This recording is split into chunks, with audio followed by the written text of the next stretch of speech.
بسم الله الرحمن الرحيم. குர்ஆனை போன்று ஹதீஸ் பாதுகாக்கப்படவில்லை என்ற ஒரு கருத்தை நாம் சொல்கிறோம்.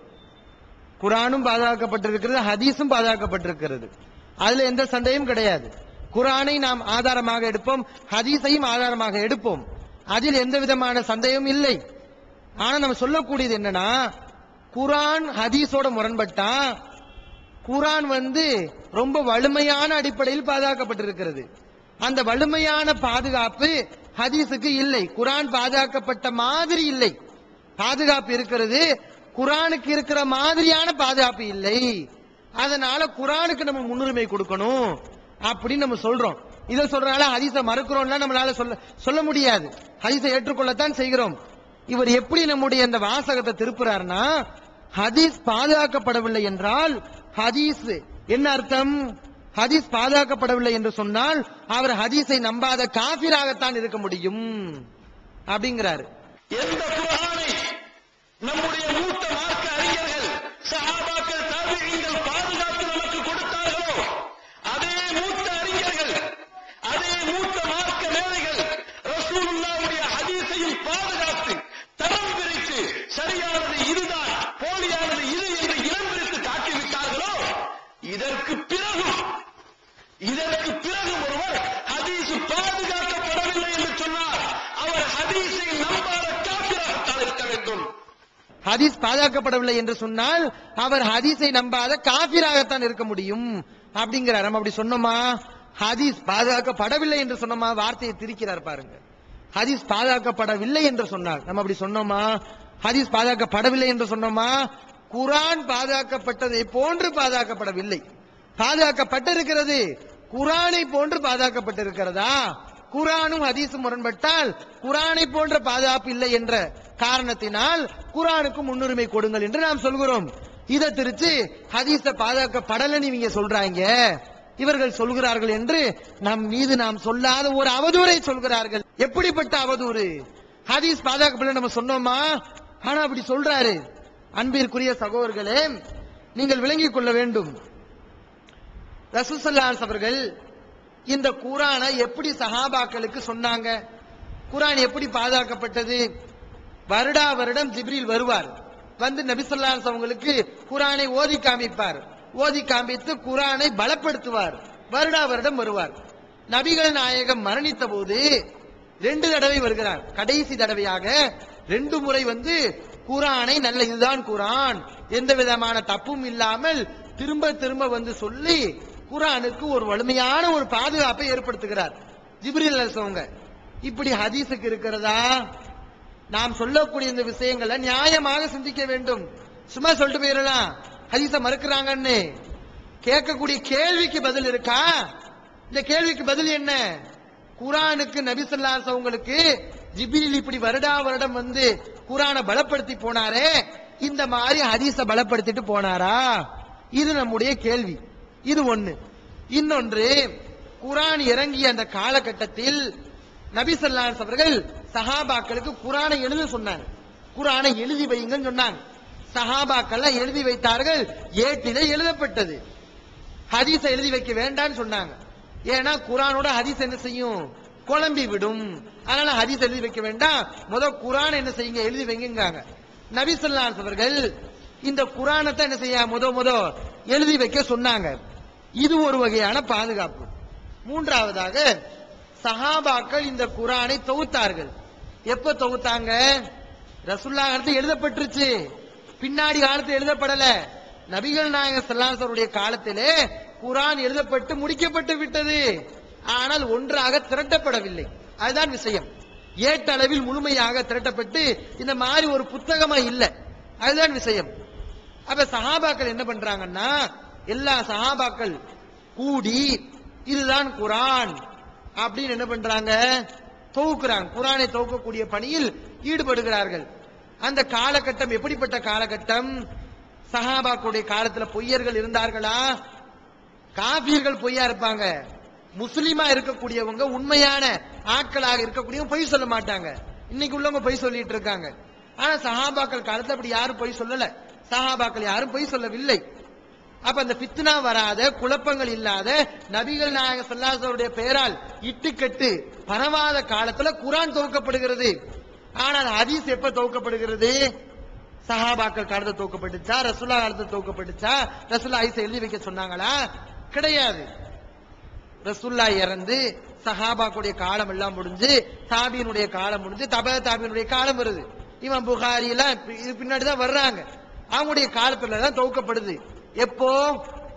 இந்த ஹவாரிஜிகள், ஷியாக்கள் இவங்க எல்லாம் ஹதீஸுக்கு எதிராக இட்டுக்கட்ட தொடங்கிய போது, ஐயையோ குர்ஆனுக்கு பாதுகாப்பு இருக்கு, குர்ஆன்ல இந்த அயோக்கியர்கள் இட்டுக்கட்ட முடியவில்லை, இவர்களால் குர்ஆனில் தங்களுடைய கைவரிசையை காட்ட முடியவில்லை. ஆனால் என்ன பண்றாங்க? ஹதீஸ் பாதுகாக்கப்படல. ஆனா நம்ம என்ன செய்யணும்? ஹதீஸ்களை நுழையலாம் அப்படின்னு சொல்லிட்டு அந்த வழியில வர்றாங்க. இப்பதான் இமாம்கள் சிந்திக்கிறாங்க, யோசிக்கிறாங்க. குர்ஆன்ல இவங்களால ஒண்ணும் செய்ய முடியல. ஆனா ஹதீஸ்கள்ல இவங்க இட்டுக்கட்ட பாக்குறாங்க, ஹதீஸ பாதுகாத்தாக்கணும் ஆகணும் அப்படின்னு சொல்லி அந்த குழப்பமான காலகட்டத்தில் ஹதீஸை பாதுகாப்பதற்கான முயற்சிகளில் அறிஞர்கள் ஈடுபடுகிறார்கள். அப்ப குர்ஆன் துவக்கப்பட்ட காலம் எப்படி, ஹதீஸ் துவக்கப்பட்ட காலம் எப்படி? குர்ஆனுக்கு எல்லா சஹாபாக்களுடைய அங்கீகாரம் இருக்கிறது. எல்லா பேருடைய கவனத்துக்கும் குர்ஆன் கொண்டு வரப்பட்டது. உஸ்மான் அவங்க குர்ஆனை தொகுத்து மக்களுக்கு விளம்பினார்கள். இதான் குர்ஆன் என்று சொன்னார்கள். எல்லா சஹாபாக்களும் குர்ஆன் என்று தெரிந்தது, அங்கீகரித்துக் கொண்டார்கள். எந்த ஒரு சஹாபியும் உஸ்மான் போய் இல்ல நீ குர்ஆன்ல இல்ல அதை சேர்த்துட்டேன்னு சொல்லவில்லை. எல்லா பேருடைய கவனத்துக்கு கொண்டு வரப்பட்டது, ஒட்டுமொத்த முஸ்லிம் சமுதாயத்துடைய கவனத்துக்கு கொண்டு வரப்பட்டது. ஆனால் ஹதீஸ்கள் எப்படி எல்லா சமுதாயத்துடைய கவனத்துக்கு கொண்டு வரப்பட்டதா? எல்லா சஹாபியுடைய கவனத்துக்கும் கொண்டு வரப்பட்டதா? அப்ப விளங்க வேண்டாமா? புரிய வேண்டாமா? இந்த மாதிரி வித்தியாசங்கள் இருக்கத்தானே செய்யுது. ஹதீஸுக்கு பாதுகாப்பு இருக்கிறது. மனிதனுடைய சொல்லுக்கெல்லாம் இல்லாத ஒரு பாதுகாப்பு. இன்னைக்கு தந்தை பெரியாரு, எம்ஜிஆர் அப்படி சொன்னாரு, கருணாநிதி இப்படி சொன்னாரு இன்னைக்கு சொல்வாங்க. அதுக்கெல்லாம் அறிவிப்பாளர் தொடர் இருக்கா? இல்லை. யாருக்குமே இல்லாத ஒரு சிறப்பம்சத்தை நபிகள் நாயகம் ஸல்லல்லாஹு அலைஹி வஸல்லம் சொல்லுக்கு, அவருடைய கூற்றுக்கு வைக்கிறோம். அந்த அடிப்படையில் அது ஆதாரம், நல்லவர்கள் சொல்றார்கள் என்ற அடிப்படையில் நம்ம ஏத்துக்கிறோம், பிரச்சனை இல்ல. ஆனா குர்ஆனும் ஹதீஸும் முரண்படும் போது நம்ம என்ன செய்யறோம்? ஹதீஸை அணுகக்கூடிய முறையை நம்ம பார்க்கிறோம். ஹதீஸை எப்படி ஹதீஸ்களை அறிஞர்கள் அணுவார்கள்?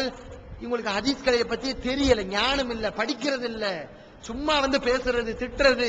ஆனா ஹதீஸ்களை படிச்சாங்கன்னா இப்படிலாம் பேச மாட்டாங்க. ஒரு ஹதீஸை சரி காணுவதாக இருந்தால் அறிவிப்பாளர் தொடர பார்ப்பாங்க, செய்தியையும் பார்ப்பாங்க, ரெண்டையும் பார்ப்பாங்க. ரெண்டுமே சரியா இருந்தாதான் சரி. அறிவிப்பாளர் தொடர்ல நல்ல வலிமையான ஆளா இருப்பாங்க, ஆனா செய்தி பார்த்தா மோசமா இருக்கும். இப்ப அறிஞர் என்ன பண்ணுவாங்க? முன்கருன்னு சொல்லுவாங்க, இது மறுக்கப்பட வேண்டிய செய்தின்னு சொல்லுவாங்க. அறிவிப்பாளர் தொடர் சரியா இருக்கே, வலிமையான ஆட்களா இருக்கிறாங்களே. வலிமையான இருந்தா என்ன? செய்தி முக்கியத்துவம். ரிவாயத்து திராயத்துன்னு ஒண்ணு இருக்கு. ரிவாயத்துனா அறிவிப்பாளர் தொடர பாக்குறது, திராயத்துனா அந்த செய்தியை பாக்குறது. இந்த ரெண்டையும் பார்ப்பாங்க. இமாம் தஹபி எல்லாம் இந்த அடிப்படையை வச்சு எவ்வளவோ சரியான அறிவிப்பாளர் தொடரின் மூலம் வரக்கூடிய பல ஹதீஸ்களை முன்கருன்னு சொல்லியிருக்காங்க. ஏன்னா கருத்து சரியில்லை, அதுக்காக வேண்டி அப்படி சொல்லியிருக்காங்க. அந்த அடிப்படையில் இந்த ஹதீஸ்களுடைய அறிவிப்பாளர் தொடர் சரியா இருந்தாலும் இதனுடைய கருத்துக்கள் சரியில்லை.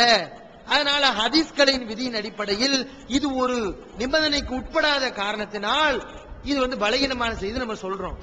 இதை விமர்சிக்கிறார். அதனால இது எந்த விதமான அடிப்படையும் இல்லாத செய்தி. குர்ஆனை போன்று ஹதீஸ் பாதுகாக்கப்படவில்லை, ஹதீஸ் பாதுகாக்கப்பட்டிருக்கிறது. ஹதீஸும் ஆதாரம், குர்ஆனும் ஆதாரம். நான் கேட்கிறேன், என்னமோ முரண்பாடு வராத மாதிரி பேசுறாங்களே. ஹதீஸ் கலையில ஒண்ணு இருக்கு, முல்தரபுன்னு இருக்கு. முல்தரபுனா என்னது?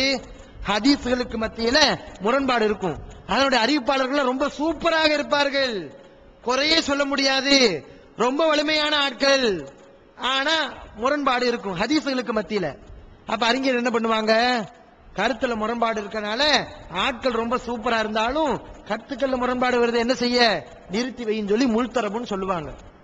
ஹதீஸ்களுக்கு மத்தியிலே முரண்பாடு வருது. அப்படி வரும்போது அறிஞர்கள் ஏத்துக்கிற மாட்டாங்க. குர்ஆனுக்கு முரண்பாடு வந்தா அப்ப என்ன செய்யக்கூடாதா? ஹதீஸ் ஏத்துக்கணுமா, குர்ஆனை விட்டுறணுமா? இது என்ன அடிப்படைங்கிற? இன்னும் பாருங்க, இந்த குர்ஆனை போன்று ஹதீஸ் பாதுகாக்கப்படவில்லை என்று நம்ம சொல்றதுனால நம்ம எல்லாம் காஃபிர்னு சொன்னா யாரு காஃபிர் ஆகுவா? இமாம் அல்பானி காஃபிர்னு இவங்க சொல்லணும். ஏன் அல்பானி இமாம் என்ன சொன்னாரு? இமாம் அல்பானி அவங்க புகாரி முஸ்லிம சிறப்பிச்சு சொல்றார். புகாரி முஸ்லிம் அந்த புத்தகத்தில் வரக்கூடிய ஹதீஸ்கள்லாம் நல்ல ஹதீஸ்கள் சொல்லிட்டு சொல்றாரு, வலைஸ மஅனா தாலிக அன்ன குல்ல ஹர்ஃபின் அவ் லஃப்லத்தின் அவ் கலிமத்தின் ஃபி ஸஹீஹைனி ஹுவ பிமன்சிலத்தி மா ஃபில் குர்ஆன். புகாரில உள்ள ஹதீஸ்ல ஒவ்வொரு வார்த்தையும், ஒவ்வொரு எழுத்துக்களும், ஒவ்வொரு வாசகமும் குர்ஆனில் இருக்கக்கூடிய ஒரு வார்த்தைக்கு நிகரானது, குர்ஆனில் இருக்கக்கூடிய வாசகத்துக்கு நிகரான அந்த அந்தஸ்துல உள்ளது அப்படின்னு விளங்கிறாதீங்க. புகாரி முஸ்லிம் சிறந்த புத்தகம் அப்படின்னு சொல்றனால அது குர்ஆன் மாதிரியா? குர்ஆன்ல உள்ள வார்த்தைகளுக்கு இருக்கக்கூடிய ஒரு அங்கீகாரத்தை புகாரி முஸ்லிமுக்கு கொடுக்க முடியுமா? குர்ஆன் மாதிரி உள்ள பாதுகாப்பு இருக்கா? லா யும்கினு அன் யகுன ஃபீஹி வஹமுன் அவ் ஹதஉன் ஃபீ ஷைஇன் மின் ذلك மின் பஅதி ருவாத். சில அறிவிப்பாளர்களிடமிருந்து புகாரி முஸ்லிமிலே தப்பே வந்திருக்காது என்றெல்லாம் சொல்ல முடியாது. குர்ஆனுக்குரிய பாதுகாப்பை நம்ம என்ன செய்ய முடியாது, ஹதீஸுக்கு கொடுக்க முடியாது அப்படின்னு அல்பானி சொல்றாரு. சொல்லிட்டு கல்லா, அப்படி விளங்கி விடாதீர்கள். ஃபலஸ்னா நஅதகிதுல் இஸ்மத லிகிதாபின் பஅத கிதாபில்லாஹி தஆலா அஸலன். அல்லாஹ்வுடைய வேதத்திற்கு பிறகு, குர்ஆனுக்கு பிறகு வேறு எந்த புத்தகத்துக்கும் இந்த பாதுகாப்பை நாம் தரமாட்டோம். பாதுகாப்பு இருக்கிறது என்று நாம் சொல்ல மாட்டோம். குர்ஆனுக்கு இருக்கிற மாதிரியான பாதுகாப்பு வேறு புத்தகத்துக்கு இருக்கிறது என்று நாம் சொல்ல முடியாது. ஃபக்கத் கால இமாம் ஷாஃபி, இமாம் ஷாஃபி அவங்க சொல்லியிருக்காங்க, வகைருஹு மத்தவங்க சொல்லியிருக்காங்க, அபல்லாஹு இல்லா யுத்திம்ம இல்லா கிதாபஹு. அல்லாஹ் தன்னுடைய வேதத்தை திருக்குர்ஆனை மட்டும்தான் பூரணப்படுத்த நாடுகிறான் என்று ஷாஃபி இமாம் சொல்லியிருக்கார். ولا يمكن أن يدعي ذلك أحد من أهل العلم ممن درسوا الكتابين دراسة تفهموا. புகாரி முஸ்லிமை விளங்கிக் கொள்ளக்கூடிய விதத்தில் விளங்கிய ஒரு அறிவாளி குர்ஆன் மாதிரி தான் புகாரி, குர்ஆன் மாதிரி தான் முஸ்லிம், குர்ஆன் மாதிரி தான் திர்மிதி என்ற அறிவாளி சொல்ல மாட்டான். யாரு சொல்லுவான்? ஹதீஸை படிக்காத ஜாஹில் சொல்லுவான், குர்ஆனை படிக்காத முட்டாள் சொல்லுவான். அல்பானி சொல்லியிருக்காரு. குர்ஆன் மாதிரி ஆகாதுன்னு சொல்லியிருக்காரு. அதான் நாங்களும் சொல்றோம். குர்ஆன் மாதிரி இல்ல, பாதுகாப்பு இருக்கு, குர்ஆன் மாதிரி இருக்கா, அதுதான் நம்ம சொல்றோம். அப்ப அல்பானியை சொல்லிருவோமா? ஹதீஸை ஏற்றுக்கொள்ளாத காஃபிர். ஷாஃபி இமாம சொல்லிருவோமா? ஹதீஸை ஏற்றுக்கொள்ளாத காஃபிர் சொல்லிருவோமா? எப்படிப்பட்ட வாசகங்கள்! ஒவ்வொரு மாதமும் குர்ஆனை ஓத வேண்டுமா? இது சம்பந்தமான ஒரு பிரச்சனை. அவர் பேச்சு வாக்குல ஒரு விஷயத்தை விமர்சனம் செஞ்சுட்டு போறார். பிஜே அவங்க குர்ஆன்ல எழுதியிருக்காங்களாம். எப்படி எழுதியிருக்காங்களாம்? ஒவ்வொரு மாதமும் குர்ஆனை ஓதி முடிக்க வேண்டும் என்பதற்கு எந்த ஆதாரமும் இல்ல, ஹதீஸ்கள்ல காண கிடைக்கவில்லை அப்படின்னு பிஜே எழுதியிருக்காரு. ஆனா ஹதீஸை படிக்காத ஜாஹில் இவரு, ஆனா ஹதீஸ்ல இருக்கு அப்படின்னு புகாரில உள்ள ஒரு ஹதீஸை சொல்றார். சில இடங்களில் இவர்கள் எழுதி வைத்திருக்கிறார்கள். பிஜே அவர்கள் தங்களுடைய தஃசீர்களிலே, தங்களுடைய குறிப்பேடுகளிலே ஹதீஸிலே எங்குமே காண கிடைக்கவில்லை குர்ஆனை ஒரு மாதத்திற்கு ஒரு முறையாவது ஓத வேண்டும் என்று. அன்பிற்குரியவர்களே, ஸஹீஹுல் புகாரியிலே ஃபவாயிலுல் குர்ஆன், குர்ஆனுடைய சிறப்பு என்ற பாடத்தை எடுத்து பாருங்கள். நபித்தோழர் கேட்கிறார், அல்லாஹ்வுடைய தூதர் ஸல்லல்லாஹு அலைஹி வஸல்லம் அவர்களே, குர்ஆனை நாம் எப்படி ஓதுவது, எத்தனை நாளைக்கு ஒரு முறை குர்ஆனை கதம் செய்வது என்பதா? ரசூலுல்லாஹி ஸல்லல்லாஹு அலைஹி வஸல்லம் அவர்கள் சொல்கிறார்கள், குறைந்தது ஒரு மாதத்திற்கு ஒரு முறையாவது ஓதுவீராக என்று. எப்படிப்பட்ட ஹதீஸுகளை அறியாத ஜாஹில்கள் என்று யோசித்து பாருங்கள். இது எவ்வளவு பெரிய முட்டாள்தனம் பாருங்க. யார ஜாஹில், யார் ஜாஹில்ங்கிறது ஒன்னுல இருந்து உங்களுக்கு விளங்கிக்கிறோம். பிஜே அவர்கள் எழுதிய அந்த விளக்கத்தை நான் படிக்கிறேன். அதாவது திருக்குர்ஆனில் ஆதாரம் இல்லாமல் அறிஞர்கள் செய்த விஷயங்கள் சொல்லிட்டு சில விஷயங்களை பேசுறாங்க. அதுல ஒண்ணு 30 ஜுஸுக்களாக பிரித்தது. 30 ஜுஸு போட்டிருக்காங்க பாருங்க. இப்படி பிரித்ததற்கு எந்த விதமான ஆதாரம் இல்லை என்று பேசிட்டு வர்றாரு. இவர் என்ன பண்றாருன்னா, இந்த பலா முசீபத்துக்கு காரணம் இந்த மாதிரி தான். இன்னைக்கு சமுதாயத்துல பிரச்சனைகள், குழப்பங்கள், மக்கள் குழம்பி போறது, இதுக்கெல்லாம் எல்லாத்துக்கும் காரணம் இந்த மாதிரி இவர்கள் அணுகிறது தான். ஒரு பிதத்தை கண்டிச்சுட்டு வர்றாரு, எல்லாத்தையும் சொல்லணுமே, அந்த துண்டை மட்டும் எடுத்து போட்டு விமர்சனம் பண்றது. இன்னைக்கு சமுதாயத்துல குழப்பங்களுக்கு இந்த குழப்பவாதிகள் தான் காரணம். அதுல அவர் என்ன சொல்றாருன்னு பாருங்க. மாதத்திற்கு ஒரு முறையாவது, நல்ல கவனிங்க, மாதத்திற்கு ஒரு முறையாவது குரானை முஸ்லிம்கள் ஓதி முடிக்க வேண்டும் என கருதிய சிலர் அதற்கேற்ப சம அளவிலான பாகங்களாக குரானை பிரித்தனர். இதுல இருந்து கிரேட் எஸ்கேப் ஆறதுக்கு ஒரு அழகான ஐடியா நானே உங்களுக்கு சொல்லி தரேன். அதாவது குருடனாவும் சப்பானியனாவும் மூக்கு பெரியனாவும் கால் உடைந்தனாவும் கை உடைந்தனாவும் கூனனு இது எல்லா குறையும் ஒரே ஆளுக்கு இருக்கும்ல, அவன் வரக்கூடாது அப்படின்னு சொல்லிட்டீங்கன்னா நல்ல ஐடியா. இதுல இருந்து தப்பிச்சிடலாம். நித்திய ஜீவனை அடையக்கூடிய வழி என்னன்னு கேட்டா காட்டி இதுதான் வழிங்கிறீங்க.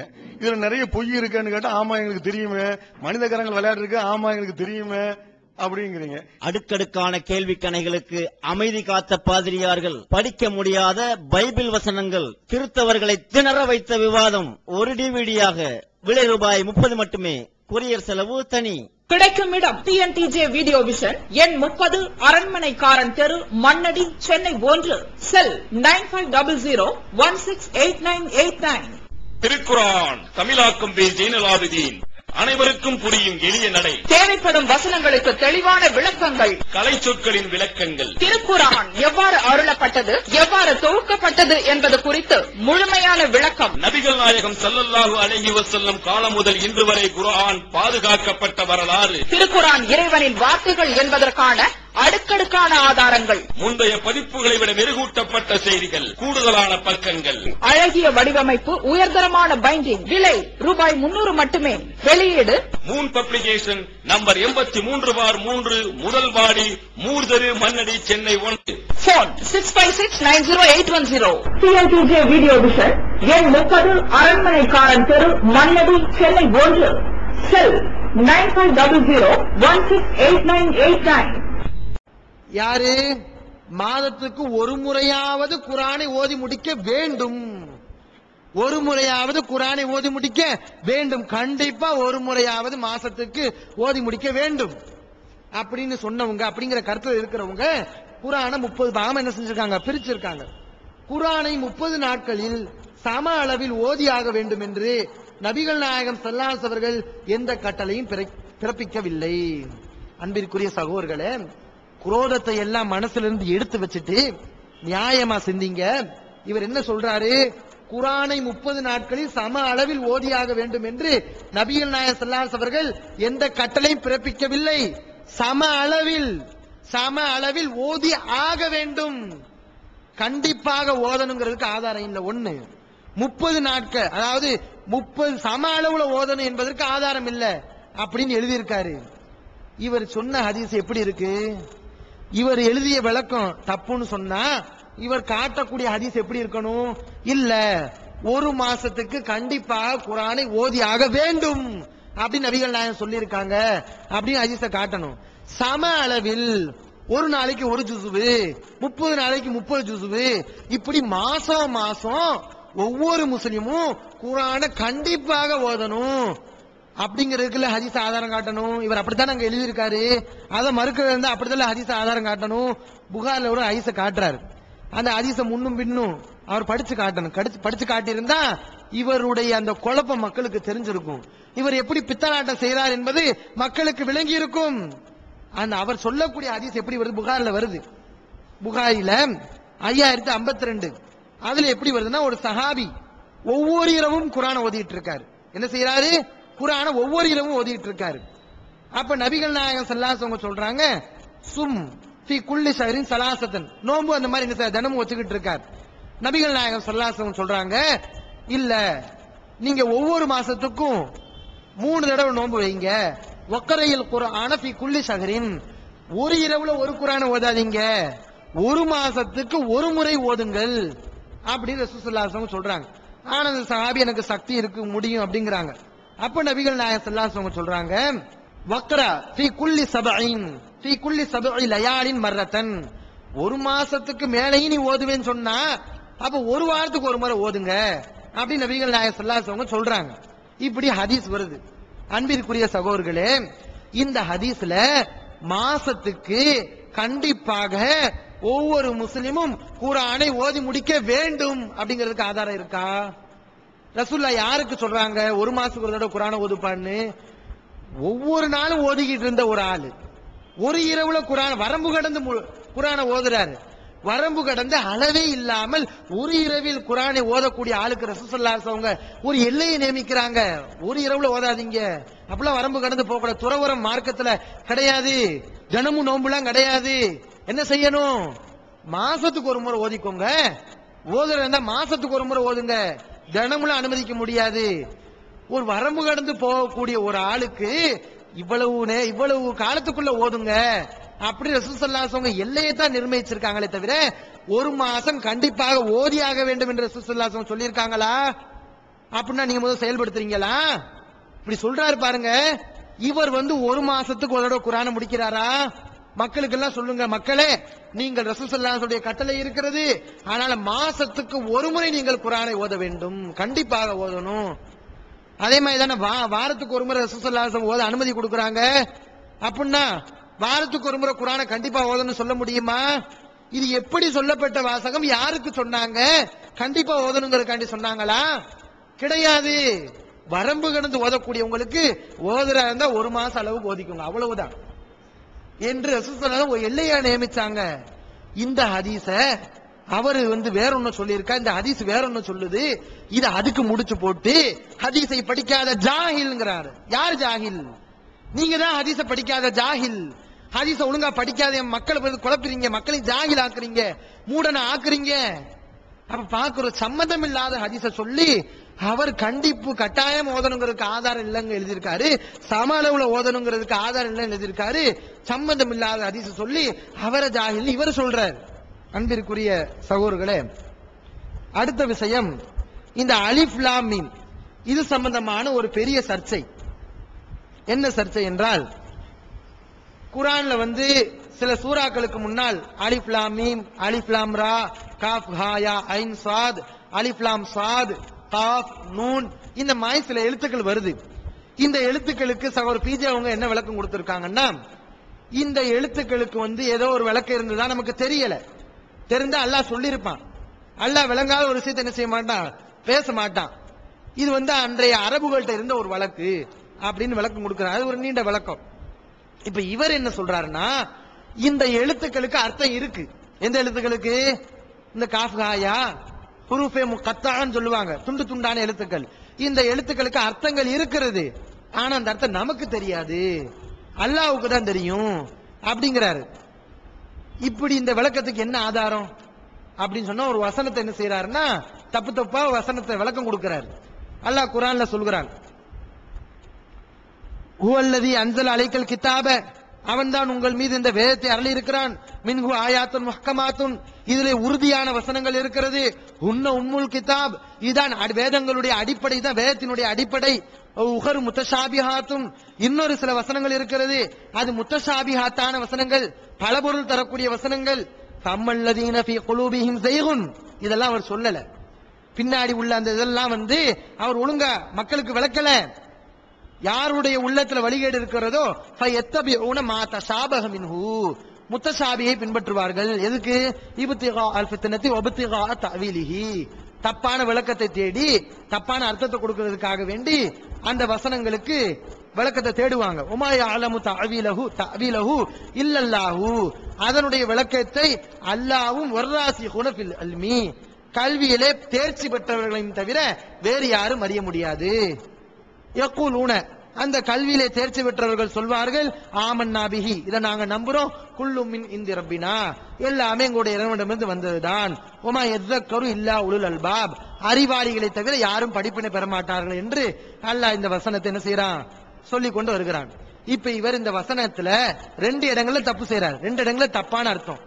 ஒன்னு, முத்தஷாபியத்தான வசனம் நல்லா சொல்றான்ல, இந்த முத்தஷாபியத்தான வசனம் சொன்னா இந்த எழுத்துக்கள் தான், சூறாக்கள் முன்னாடி வருது பாருங்க, இந்த எழுத்துக்களை தான் அல்லாஹ் முத்தஷாபியத்தான்னு சொல்றான். இது அவர் சொல்லக்கூடிய ஒரு விளக்கம். இன்னொரு விளக்கம், அல்லாவை தவிர வேறு யாரும் அறிய முடியாது, அப்படித்தான் அர்த்தம் வைக்கணும். அல்லாவையும் கல்வியிலே தேர்ச்சி பெற்றவங்களையும் தவிர வேறு யாரும் அறிய முடியாது அப்படின்னு அர்த்தம் வைக்க கூடாதுன்னு சொல்றார். இது இந்த மாதிரி 2 வகையான விளக்கத்தை அவர் சொல்றார். இந்த 2 விளக்கமும் தப்பு. எப்படி தப்பாகுது? இதற்குரிய விளக்கத்தை நம்ம ஹதீஸ்ல பார்க்கணும், ஹதீஸ் தேடணும், நபிகள் நாயகம் சொல்லியிருக்காங்கன்னு பார்க்கணும். இந்த விளக்கத்தை கொடுத்தாருல்ல, இவருடைய அடிப்படை என்ன? ஒரு குர்ஆன் வசனத்துக்கு விளக்கம் கொடுக்கறதா இருந்தா குர்ஆன்ல இருக்கான்னு பார்க்கணும், ஹதீஸ்ல இருக்கான்னு பார்க்கணும், சஹாபாக்குடைய கூற்றுக்கள் இருக்கான்னு பார்க்கணும். இவருடைய கருத்துப்படி இவர் என்ன பண்ணிருக்கணும்? இந்த வசனம் முத்தஷாபியாத்துனா இந்த எழுத்துக்கள் தான் முத்தஷாபியாத்து அப்படின்னு சொல்றாரு பாருங்க. இதுக்கு குர்ஆன்ல இருந்து ஆதாரம் காட்டினாரா, ஹதீஸ்ல இருந்து ஆதாரம் காட்டினாரா? சரி, இந்த ரெண்டையும் விடுங்க. இவர் ஏத்துக்கொண்ட சஹாபாக்குடைய கூட்டுக்கள் இருந்தாலும் ஆதாரம் காட்டினாரா?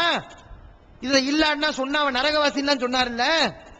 ஆனா இவர் என்ன ஆதாரம் காட்டுறாரு தெரியுமா? பெல்ட் அடிக்கிறத பாருங்க. எல்லா மார்க் அறிஞர்களும், ஜும்ஹூருல் உலமா, எல்லா மார்க்க அறிஞர்களும், எல்லா ஹதீஸ்களை வல்லுநர்களும் இந்த கருத்தை தான் சொல்லி, எந்த கருத்தை? முத்தஷாபியாத்துன்னு சொன்னா அது இந்த அலிஃப் லாம் மீம், அலிஃப் லாம் ரா, இந்த எழுத்துக்கள் தான் முத்தஷாபியாத்து அப்படி எல்லா அறிஞர்களும் சொல்லியிருக்காங்களா? பொய், பச்சை பொய். எல்லா அறிஞர்களும் சொல்லவே இல்லை, பொய் சொல்கிறார். சஹாபாக்குடைய விளக்கம் ஏங்க இல்ல? சஹாபாக்குடைய விளக்கம் இல்லைன்னா வாயை வச்சுட்டு சும்மாவுல இருக்கணும். ஏன் நீங்க இப்படி அறிஞர்கள் விளக்கம் கொடுத்திருக்காங்கன்னு ஏன் சொல்றீங்க? ஏன் அறிஞருடைய விளக்கத்துக்கு தாவுறீங்க? சஹாபாக்க சொல்லன்னா வாயை வச்சுட்டு சும்மாவுல இருக்கணும். அப்ப இந்த இடத்துல பாக்குறோம் சஹாபாக்குடைய விளக்கம் இல்ல, குர்ஆன்ல விளக்கம் இல்ல, ஹதீஸுடைய விளக்கம் இல்லை என்று அவர் நம்பிக்கொண்டு அறிஞருடைய விளக்கத்துக்கு போறாரு. அடிப்படை இல்லாம தாவுறது பேசிக் கிடையாது. அங்கிருந்து இங்க வர்றது, இங்க இருந்து அங்க வர்றது, இப்படி தாவிக்கிட்டே இருக்கிறது. இப்படி அவர் செய்து கொண்டு இருக்கிறார். ஆனா இந்த வசனத்துக்குரிய உண்மையான விளக்கத்தை நம்ம ஹதீஸ்கள்ல போனா பார்க்கலாம். புகாரில் இந்த ஹதீஸ் வருது, 4183வது ஹதீஸ், அகமதில் 23079வது ஹதீஸ். அதுல நபிகள் நாயகம் ஸல்லல்லாஹு அலைஹி அவர்கள் இந்த வசனத்தை சுட்டி காட்டியே ஒரு வாசகத்தை சொல்றாங்க. இந்த வசனத்தை ஓதுறாங்க. ஓதிட்டு ஃபைதா ரஐதுமுல்லதீன யுஜாதிலூன ஃபீஹி, இந்த குர்ஆனிலே முத்தஷாபியத்தான வசனங்களிலே வாதிடக்கூடியவர்களை, விவாதம் செய்யக்கூடியவர்களை நீங்கள் கண்டால் ஃபஹமுல்லதீன அனல்லாஹு அஸ்ஸ வஜல்ல, நீங்கள் தெரிந்து கொள்ளுங்கள் இவர்களை பற்றித்தான் அல்லாஹ் இந்த வசனத்தில் பேசுகிறான். ஃபஹதரூஹும், எச்சரிக்கையாக இருங்கள் அப்படி நபிகள் நாயகம் ஸல்லல்லாஹு அலைஹி வஸல்லம் அவங்களை எச்சரிக்கிறாங்க. அல்லாஹ் அந்த வசனத்துல பின்னாடி என்ன சொல்றான்? ஃபயத்தபிஊன மா தஷாபஹ மின்ஹு, குர்ஆன்ல உறுதியான வசனங்கள் இருக்கிறது, முத்தஷாபியத்தான வசனங்கள் இருக்கிறது. உறுதியான தெளிவான வசனங்களை விட்டுருவாங்க. விட்டுட்டு என்ன செய்வான்? பல பொருள் தர்ற மாதிரி இருக்கு அந்த வசனத்தை அவன் கடைபிடிப்பான், அவர்கள் கடைபிடிப்பார்கள். எதுக்கு? இப்திகா அல் ஃபித்னதி வப்திகா தஅவீலிஹி, தப்பான விளக்கத்தை கொடுக்கிறதுக்காக வேண்டி, ஒரு ஷிர்க் ஆதரிக்கிறதுக்காக வேண்டி, ஒரு பிதஅத்தை நிலைநாட்டுவதற்காக, தப்பான அர்த்தத்தை கொடுக்கிறதுக்காக வேண்டி முத்தஷாபியத்தை பின்பற்றுவார்கள் அப்படின்னு அல்லாஹ் சொல்றான். அன்பிற்குரிய சகோதரர்களே, இப்போது நீங்கள் யோசிக்க வேண்டும், இந்த அலிஃப் லாம் மீம், அலிஃப் லாம் ரா நமக்கு அர்த்தம் தெரியாத இந்த எழுத்துக்கள் தான் முத்தஷாபியத்தான எழுத்துக்கள் சொன்னா எப்படி அதுல தர்க்கம் செய்ய முடியும்? அதுல எப்படி தப்பான கருத்துல உள்ளவர்கள் தங்களுடைய கருத்துக்கு சான்றாக அந்த வசனங்களை எப்படி ஆதாரமாக காட்ட முடியும்? அதான் அர்த்தமே நமக்கு தெரியலையேங்க. காஃப் இதுக்கு என்ன அர்த்தம்? நூன் இருக்கு, இதுக்கு என்ன அர்த்தம்? நமக்கு தெரியாதுன்னு சொல்லிட்டீங்க, அல்லாஹ் ஆலம்டீங்க. ஆமா, அர்த்தம் இல்லதான் பிஜேவங்களும் சொல்லியிருக்காங்க, இதுக்கு எந்த அர்த்தமும் சொல்ல முடியாதுன்னு. அல்லாஹ் முத்தஷாபியாத்த நீங்க ஃபிட்டப் பண்றீங்க பாருங்க. முத்தஷாபியாத்னா இந்த எழுத்துக்கள் தான் சொல்லி, அது தப்பு. ஏன் தப்பு? அல்லாஹ் சொல்கிறான் முத்தஷாபியத்தான வசனங்களை வச்சு தப்பான கொள்கைக்கு ஆதாரம் காட்டுவார்கள் என்று. முத்தஷாபியத்தான வசனங்கள்னா இந்த தனித்தனி எழுத்துக்கள் சொன்னா அதை எப்படி ஒரு ஷிர்க்குக்கு ஆதாரமாக காட்ட முடியும்? அதை எப்படி ஒரு பிதஅத்துக்கு ஆதாரமாக காட்ட முடியும்? காட்ட முடியும். ஒரு பொருளை கொடுத்தால்தான் அதை ஆதாரமாக காட்ட முடியும். அதுல இருந்து என்ன விளங்குது? இந்த முத்தஷாபியாத்துன்னு சொன்னா இது அர்த்தமே இல்லாத எழுத்துக்கள் கிடையாது, ஒரு அர்த்தத்தை கொடுக்கக்கூடிய வசனங்கள். அர்த்தத்தை கொடுத்தாதான் தப்பான கருத்துல உள்ளவன் அந்த வசனத்தை தனக்கு தோதுவாக வளைக்க முடியும், தனக்கு தோதுவாக வளைப்பான், அப்பதான் ஆதாரமா கொண்டு வருவான். அப்படிங்கறத நம்ம என்ன செய்யறோம்? இந்த வசனங்கள், இந்த ஹதீஸ் நமக்கு சுட்டி காட்டுது, வசனத்துடைய பின்புறமும் நமக்கு சுட்டி காட்டுகிறது. இன்னொன்று, இப்படி தப்பான கொள்கையில் உள்ளவங்க வசனங்களை வளைக்கும் போது, தப்பான அர்த்தத்தை கொடுக்கும் போது, அல்லாஹ்வுக்கு மட்டும் அந்த விளக்கம் தெரிஞ்சா எப்படி அந்த தப்பான கொள்கை நம்ம வீழ்த்துவது? அந்த அறிஞர்கள், கல்வியிலே தேர்ச்சி பெற்ற அறிஞர்கள் அந்த தப்பான கொள்கையை எப்படி வீழ்த்த முடியும்? எப்ப வீழ்த்த முடியும்? அந்த விளக்கம் அவர்களுக்கு தெரிந்தால்தான் வீழ்த்த முடியும். அல்லாஹ்வுக்கு மட்டும் தெரிஞ்சிட்டு வச்சுக்கோங்களேன், ஒருத்தன் ஆர்கியூமெண்ட் பண்றான், இந்த வசனம் இந்த மாதிரி என்ன செய்யுது, அல்லாஹ் குர்ஆன்ல இப்படி சொல்றான்னு சொல்றான். கல்வியாளர்கள் அது சம்பந்தமான விளக்கம் அவங்களுக்கு தெரிஞ்சாதான் மக்களுக்கு உண்மையை விளக்குவாங்க. அவர்கள் சொல்லக்கூடிய விளக்கம் தப்பு என்று நிறுவுவார்கள். அல்லாஹ்வுக்கு மட்டும் தெரிஞ்சா அந்த தப்பை சுட்டி காட்ட முடியுமா? முடியாது. அப்ப இந்த வசனங்கள், வசனங்களுடைய பின்புறம் இந்த ஹதீஸ் இதெல்லாம் நமக்கு என்ன சொல்லுது? இல்லை, இது பொருள் தரக்கூடிய வசனம், பொருள் தராத காஃப் இந்த மாதிரியான எழுத்துக்கள் கிடையாது அப்படின்னு நமக்கு சொல்லுது. இன்னும் இந்த விளக்கத்தை அல்லாஹ்வும் தெரிவான், அறிஞர்கள், மார்க்கத்திலே தேர்ச்சி பெற்றவர்கள் அவர்களும் அறிவார்கள் என்பதை நமக்கு சொல்கிறது. இஸ்லாத்தை குர்ஆன் மற்றும் ஹதீஸ் வாயிலாக அறிந்திட அழகிய இணையதளமான onlinepj.com என்ற இணையதளத்திலிருந்து எடுக்கப்பட்ட இஸ்லாம், அரசியல் மற்றும் சமூக கேள்விகளுக்கான பதில்களின் ஒரு தொகுப்பு. கொள்கை விளக்கம், தொழுகை, நோன்பு, ஜக்காத், ஹஜ், அரசியல் மற்றும் பொதுவான பதில்கள் உள்ளிட்ட சுமார் 300 கேள்விகளுக்கான பதில்கள் அடங்கிய இந்த புத்தகத்தின் விலை ரூபாய் 150 மட்டுமே. தமிழ்நாடு தௌஹீத் ஜமாத்தின் புதிய வெளியீடு, மாதம் ஒரு பிரசுரம், கட்டுரைகளின் தொகுப்பு, விலை ரூபாய் 120 மட்டும். கிடைக்கும் இடம் டிஎன்டிஜே வீடியோ விஷன், எண் 30, அரண்மனைக்காரன் தெரு, மண்ணடி, சென்னை 1. செல் 9500168989. இப்போது புத்தம் புது வடிவில் பல சிறப்பம்சங்களுடன் onlinepj.com மற்றும் tntj.net இணையதளங்கள். இரண்டாவது, இந்த முத்தஷாபிக்கு அர்த்தத்தை குர்ஆன்ல இருந்து நம்ம பெற்றுக்கொள்ளலாம். குர்ஆன்ல அதுக்கு என்ன அர்த்தம் நம்ம பார்க்கலாம். முத்தஷாபிங்கிறது அரபி வாசகம் தானே, அதுக்கு என்ன அர்த்தம் சொல்லி குர்ஆன்ல டிக்ஷனரிக்கு போகாட்டினாலும் குர்ஆன் எடுத்து பார்த்திருக்கலாமா இல்லையா? தஃசீர்கள்ல சொல்லத்தானே செய்யற முத்தஷாபியை பத்தி. அந்த முத்தஷாபியை பத்தி பாருங்க, அதுல சொல்லப்படுது, அல்லாஹ் இன்னொரு இடத்துல சொல்கிறான், சொர்க்கவாசிகளுக்கு பழங்கள் கொடுக்கப்படுமாம். அப்படி அவர்களுக்கு கொடுக்கப்படக்கூடிய அந்த பழங்களை அவங்க பார்ப்பாங்களா, உலகத்துல உள்ள பழங்கள் மாதிரியே தெரியுமா. ஊது பிஹி முத்தஷாபிஹா, முத்தஷாபிஹே வருது. ஊது பிஹி முத்தஷாபிஹா, இந்த உலகத்தில் உள்ள பழத்தை போன்றே அவர்கள் அங்கு கொடுக்கப்படுவார். அதே மாதிரி தோற்றம் இருக்கும், ஆனால் உண்மையில உலகத்தில் உள்ள பழம் கிடையாது. சாப்பிட்டா சொர்க்கத்து பழம். அப்ப பாக்குறதுக்கு எப்படி தெரியும்? உலகத்து பழம் யதார்த்தம் ஒண்ணு இருக்க இன்னொன்னா விளங்க முடியும். இதுதான் முத்தஷாபி. யதார்த்தம் சொர்க்கத்து பழம், உலகத்து பழம் கிடையாது. ஆனா சொர்க்கவாசிகள் எப்படி விளங்குவாங்களா? உலகத்து பழமாக இருக்கிறது, உலகத்தில் கிடைக்கக்கூடிய ஆப்பிளா இருக்கே, அப்படியே அவங்க விளங்குவாங்க. அப்ப முத்தஷாபின்னு எதுக்கு சொல்லப்படுது? எதுக்கு சொல்லப்படுகிறது? யதார்த்தம் ஒண்ணு இருக்க இன்னொரு விதமாக, வேறு விதமாக, பல விதமாக விளங்க முடியும் சொன்னா, பல அர்த்தங்களை கொடுக்கக்கூடிய விதத்தில் இருந்தால் அதற்கு குர்ஆனில் முத்தஷாபி என்று சொல்லப்பட்டிருக்கிறது. அதே மாதிரி பனி இஸ்ரவேலர்கள் சொல்றாங்க, இன்னல் பக்கர தஷாபஹ அலைனா, மாடு எங்களுக்கு குழப்பமாக இருக்கிறது. மூசா நபி அந்த எந்த மாட்டை குர்பானி கொடுக்கணும் என்ற அந்த தன்மைகளை சொல்லும் போது அந்த மக்கள் சொல்றாங்க, நீங்க சொல்லக்கூடிய தன்மைகளை பார்த்தா எல்லா மாட்டையும் குறிக்கிற மாதிரி இருக்கு, பல மாடுகளை எடுத்துக்கொள்ளக்கூடிய விதத்தில் இருக்கிறது. அதனால இன்னும் விளக்குங்க, குறிப்பிட்ட மாடை சொல்லுங்க, எங்களுக்கு மாடு குழப்பமா இருக்கு அப்படின்னு சொல்றாங்க. அதுக்கு என்ன வாசகம் வருது? தஷாபஹ அப்படிங்கிற வாசகம் வருது. அப்ப குர்ஆனில் வரக்கூடிய இந்த வாசகத்தை எல்லாம் பார்த்தாலே தெரியும், முத்தஷாபின்னு சொன்னா இந்த அலிஃப் லாம் மீம் இது கிடையாது, பல பொருள் தரக்கூடிய வாசகம். நம்ம சொல்லுவோம், இது எல்லா பேருடைய பாஷையில இருக்கு, நம்முடைய பாஷையில இருக்கு, எல்லா மொழிகள்ல இருக்கு சொல்றோம். விண்ணை முட்டும் கோபுரம் சொல்றோம். அப்படி சொன்னா என்ன அர்த்தம்? இதனுடைய நேரடி பொருள் விண்ண முட்டக்கூடிய அளவுல கோபுரம் இடிச்சுட்டு நிக்குதுன்னு அர்த்தம், நேரடி பொருள். ஆனா அந்த அர்த்தத்திலேயா சொன்னோம்? கிடையாது. என்ன அர்த்தம்? மிகவும் உயரமான கோபுரம் அர்த்தம். இது மாதிரி சொல்லப்பட்டதுதான் முத்தஷாபியாத் என்பது. குர்ஆன்ல இதுக்கு இந்த மாதிரியான வசனங்கள் இருக்கிறது. உதாரணமாக அல்லாஹ் குர்ஆனில் சொல்கிறான், وَمَن يُشَاقِقِ الرَّسُولَ مِن بَعْدِ مَا تَبَيَّنَ لَهُ الْهُدَى وَيَتَّبِعْ غَيْرَ سَبِيلِ الْمُؤْمِنِينَ نُوَلِّهِ مَا تَوَلَّى وَنُصْلِهِ جَهَنَّمَ وَسَاءَتْ مَصِيرًا. இது கேளு, முத்தஷாபியத்துக்கு நான் உதாரணம் சொல்கிறேன். குர்ஆன்ல இருந்தே இதை நாம் விளங்கிக் கொள்ளலாம். யார் ரசூலுக்கு துன்பம் கொடுத்து நேர்வழி தெளிவானதுக்கு பின்னாடி மூமீன்களுடைய வழியை பின்பற்றாமல் வேறொருடைய வழியை, மூமீன்கள் அல்லாதவருடைய வழியை எவன் பின்பற்றுகிறானோ அவனுடைய வழியில் நாம் விட்டு விடுவோம், அவனை நாம் நரகத்திலே கருக்குவோம் அப்படின்னு அல்லாஹ் சொல்றான். என்ன சொல்லப்படுது? மூமீன்கள் அல்லாத வழியை பின்பற்றினால் அவன் நரகத்துக்கு போவான் இருக்கு. இதத்தான் என்ன செய்வாங்க? சிறுக்கு வைக்கக்கூடியவங்க, மதுகபை ஆதரிக்கக்கூடியவங்க இதைத்தான் ஆதாரமா கொண்டு வருவாங்க. என்ன சொல்லுவாங்க? மூமியினுடைய வழியை பின்பற்றணும் இருக்கே, இமாம்கள்லாம் மூமின்கள் தானே, அப்ப மூமின்களை பின்பற்றணுமே, இமாம்களை பின்பற்றணுமே அப்படின்னு சொல்லி இந்த வசனத்தை கொண்டு வருவாங்க. இது முத்தஷாபி. எவ்வளவோ தெளிவான வசனங்கள் இருக்கு. முஹ்கமாத்தா எவ்வளவு வசனங்கள் இருக்கிறது. எப்படி இருக்கிறது? அல்லாஹ் தான் பின்பற்றணும், ரசூலை தான் பின்பற்றணும், வேற எதையும் பின்பற்ற கூடாது என்று முஹ்கமாக தெளிவாக எவ்வளவு வசனங்கள் இருக்கிறது.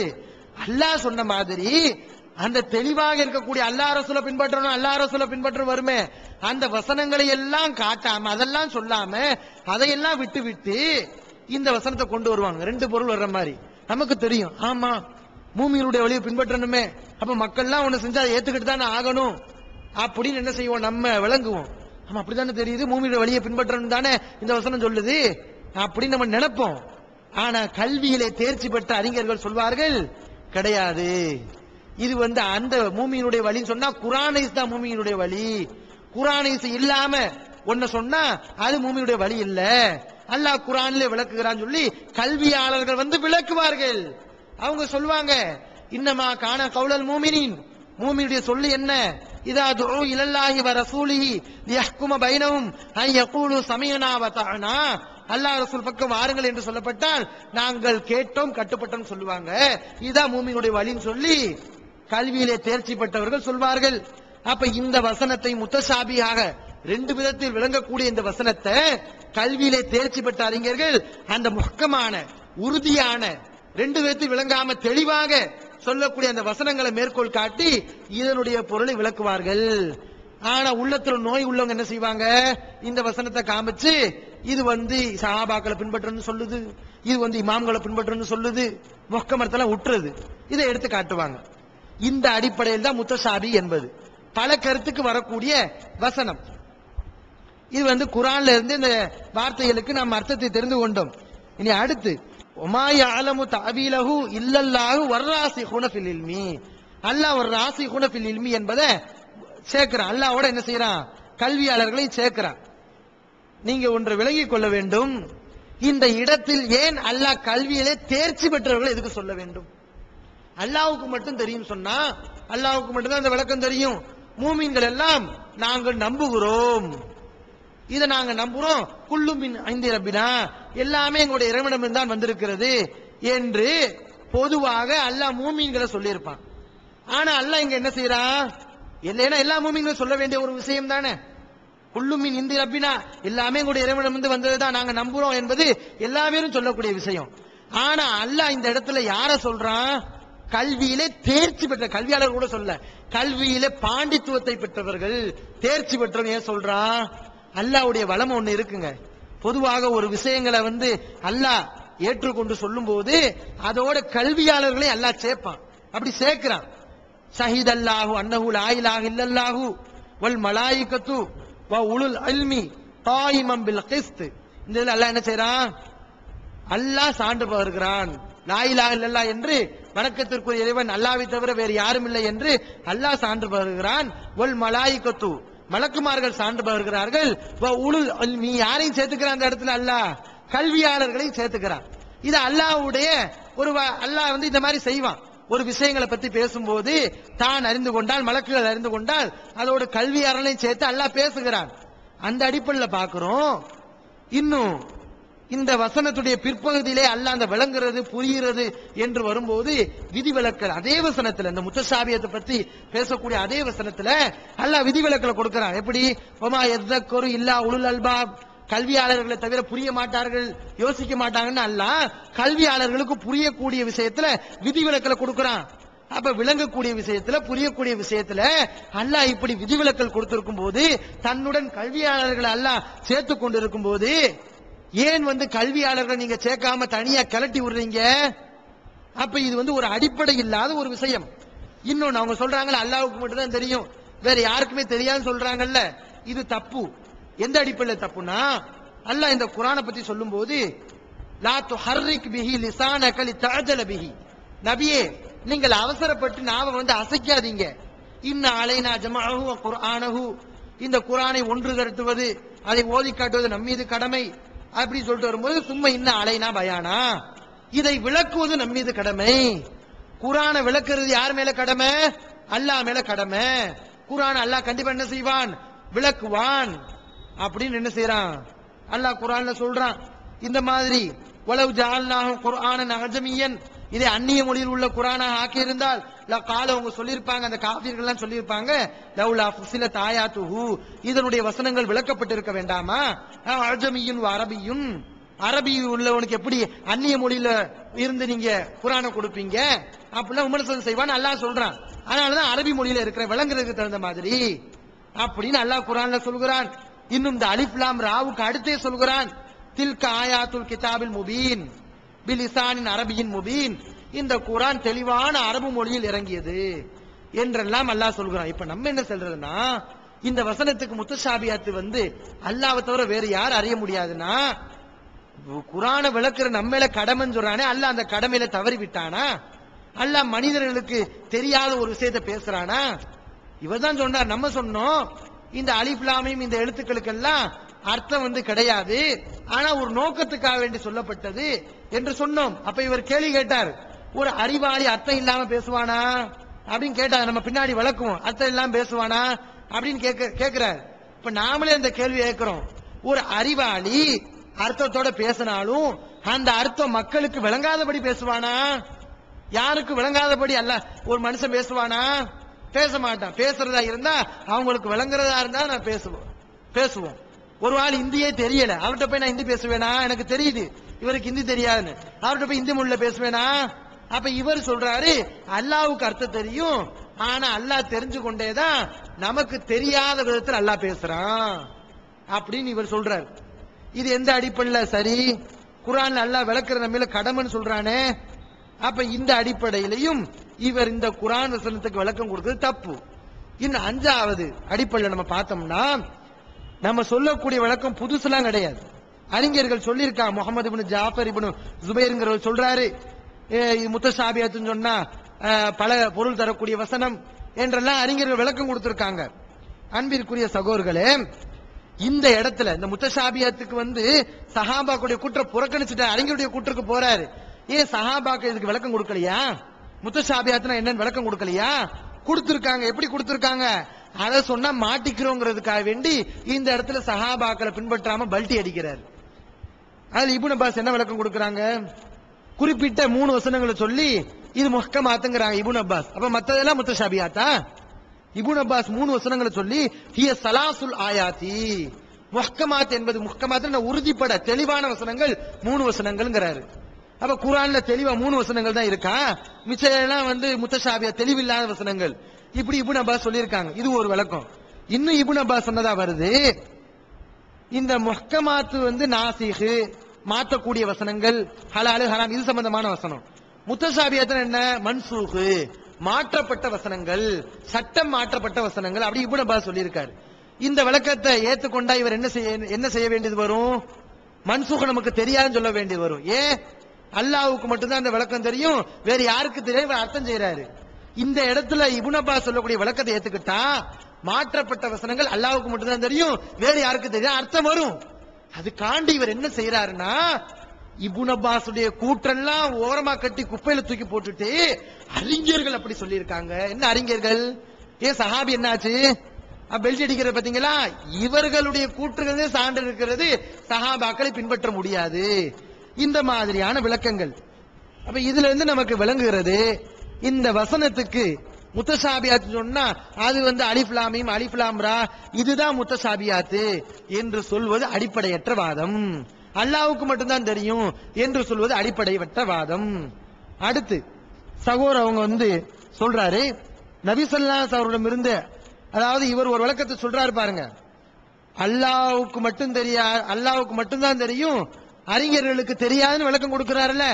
இந்த விளக்கத்தை பத்தி சொல்லும் போது இப்படித்தான் நமக்கு நபிகள் நாயகம் ஸல்லல்லாஹு அலைஹி வஸல்லம் இருந்து வந்திருக்கிறது, சஹாபாக்கள் இருந்து வந்திருக்கிறது, அறிஞர்கள்ட்ட இருந்து வந்திருக்கிறது அப்படின்னு சொல்றாரு.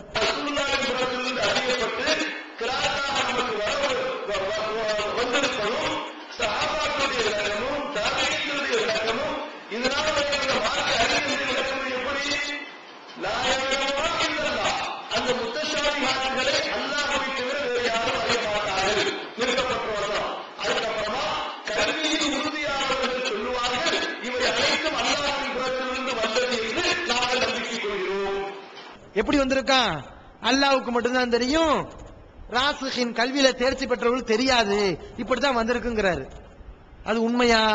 ரசூலுல்லாஹ் இருந்து அப்படி இருக்குன்னு காட்ட சொல்லுங்க பாப்போம். நபி எல்லாம் எங்க அப்படி சொல்லியிருக்காங்க? பிரிச்சு அல்லாஹ்வுக்கு மட்டும்தான் தெரியும், கல்வியாளர்களுக்கு தெரியாதுன்னு எங்க நபிகள் நாயகம் ஸல்லல்லாஹு அலைஹி வஸல்லம் சொல்லியிருக்காங்க? ரசூலுல்லாஹ் பேரால இட்டு கட்டக்கூடியவர்கள்.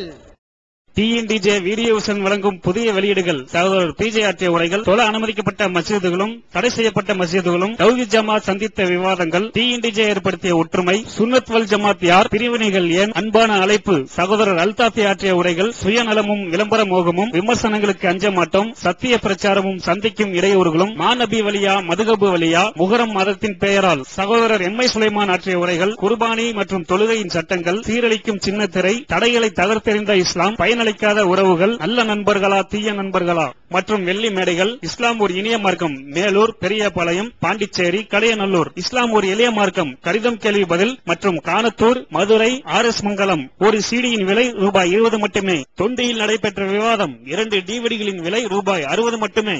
கிடைக்கும் இடம் டிஎன்டிஜே வீடியோ விஷன், நம்பர் 30, அரண்மனைக்காரன் தெரு, மண்ணடி, சென்னை 1. Phone number 25215226. வெளிவந்து விட்டது தவறான வாதங்களும் தர்க்க பதில்களும். சகோதரர் பிஜே அவர்கள் உரையாற்றிய ரமலான் மாத தொடர் சொற்பொழிவு.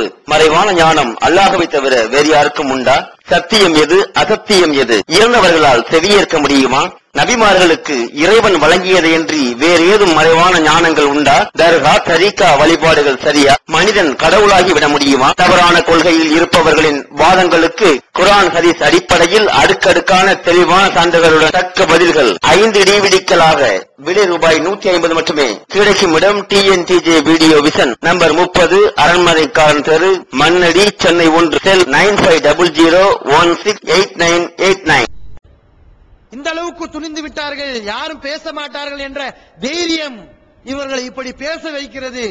தனக்கு சாதகமான சில ஆட்கள் இருக்கிறார்கள் என்ற மன துணிச்சலினால், அந்த துணிச்சலினால் இவர்கள் இந்த மாதிரி பேசிக் கொண்டிருக்கிறார்கள். எங்க ஒரு ஆதாரத்தை காட்டன்னு பார்க்கணும். ரசூலுல்லாஹி ஸல்லல்லாஹு அலைஹி வஸல்லம் இந்த மாதிரி ஓதுனாங்கன்னு சொல்லி. அன்பிற்குரிய சகோதரர்களே, இது முரண்பட்ட விஷயங்கள். இப்படி ஓதுனாங்கன்னு இருக்கு, அதுக்கு மாற்றமாக ஓதி இருக்கிறார்கள் என்பதற்கும் ஆதாரம் இருக்கிறது. கொஞ்சத்தை சொல்லி கொஞ்சத்தை மறைக்கிறது யூதனுடைய வேலையைத்தான் இவங்க செய்வாங்க, பாக்குறோம். அப்படி மட்டும் அறிஞர்கள் சொல்லியிருக்க, இப்படி சொல்லவே இல்லையா? அல்லாஹ்வுக்கும் தெரியும், அறிஞர்களுக்கும் தெரியும் என்று சொல்லலையா?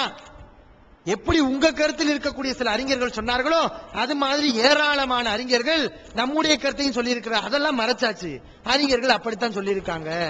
அப்படி என்ன அப்படி சொல்லியிருக்காங்க பாக்குறோம். இப்னு அப்பாஸ், அதே சஹாபி, இப்னு அப்பாஸ் சொல்றாங்க,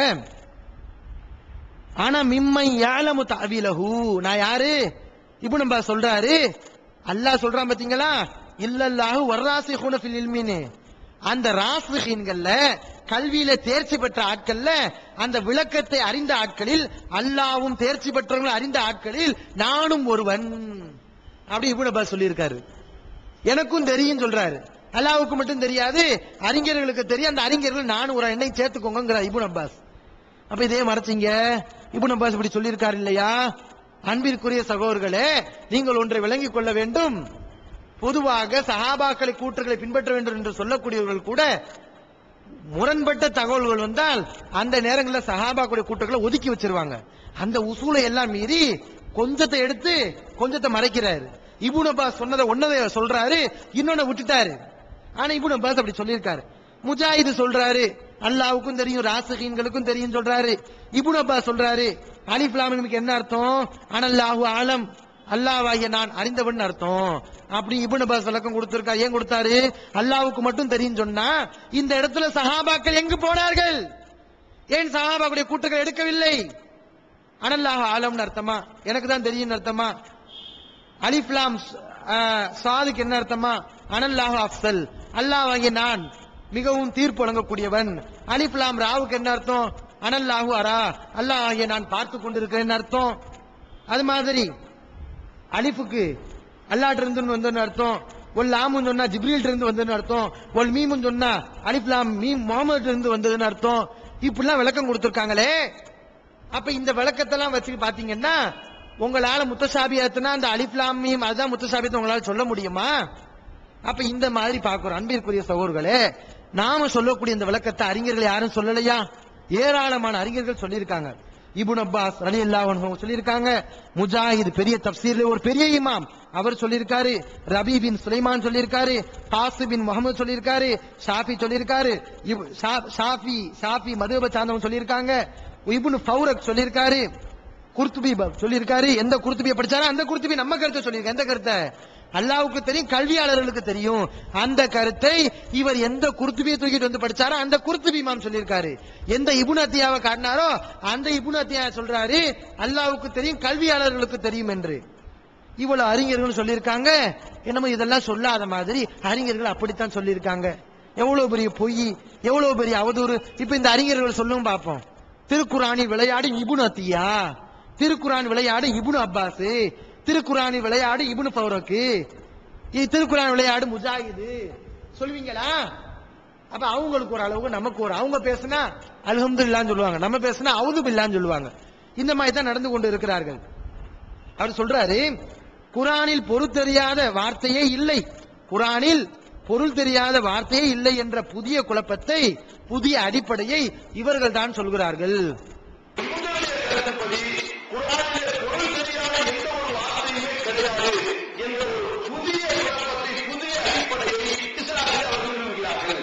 பாருங்க, எது சரியான அடிப்படையோ அதை குழப்பங்கிறது, எது குழப்பமோ அதை சரிங்கிறது.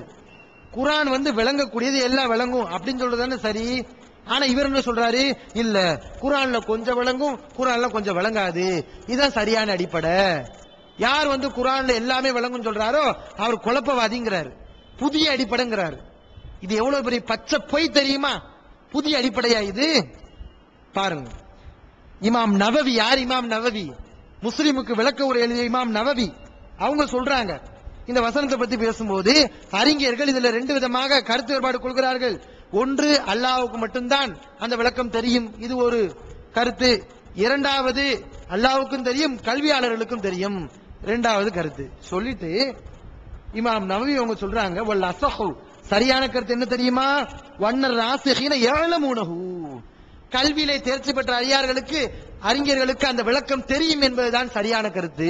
அவங்களுக்கு தெரியும், அல்லாஹ்வும் தெரியும், அல்லாஹ்வுக்கும் தெரியும், அறிஞர்களுக்கு தெரியும், இதுதான் சரியான கருத்துன்னு யார் சொல்றா? நவவி இமாம் சொல்றார். சொல்லிட்டு சொல்றாரு, ஏன் இந்த விளக்கம் சரி? ஏன்னா அல்லாஹ் மனிதர்களுக்கு தெரியாத ஒரு அர்த்தத்தை பேச மாட்டான். நம்ம பேசுவோமா? நம்மளே விளங்காத ஒரு அர்த்தத்தில் பேச மாட்டோம் என்று இருக்கும்போது அல்லாஹ் எப்படி பேசுவான்? அதனால முத்தசாபியத்துக்கு அர்த்தம் இருக்கத்தான் செய்யும். கல்வியாளர் தெரிவாங்க, தெரிஞ்சு தப்பான கொள்கைகளுடைய அந்த கொள்கையை சுட்டி காட்டி மக்களுக்கு நேர்வழி காட்டுவாங்க அப்படின்னு என்ன செய்யறாரு நவவி இமாம் சொல்றாரு. ஆனா இதுல பாக்குறோம் பித்தலாட்டம், இதுல பொய், புதிய அடிப்படையா? என்ன புதிய அடிப்படை? குரானின் சில சூறாக்களுக்கு முன்னால் இடம்பெறக்கூடிய தனித்தனி எழுத்துக்களுக்கு சகோதரர் முஃப்தி உமர் ஷரீப் அவர்கள் ஒரு ஒழுங்கான ஒரு விளக்கத்தை தராமல் முரண்பட்ட பலவிதமான கருத்துக்களை தருகிறார். அவர் சொல்லக்கூடிய முதல் விளக்கம், இந்த எழுத்துக்களுக்கு அர்த்தம் கிடையாது, அர்த்தம் இருக்கு, ஆனா அல்லாஹ்வுக்கு தான் தெரியும், நமக்கு தெரியாது, நமக்கு யாருக்குமே தெரியாது, அல்லாஹ் மட்டும்தான் அறிந்தவன் என்ற ஒரு விளக்கத்தை தருகிறார். இது அவர் சொல்லக்கூடிய முதலாவது விளக்கம்.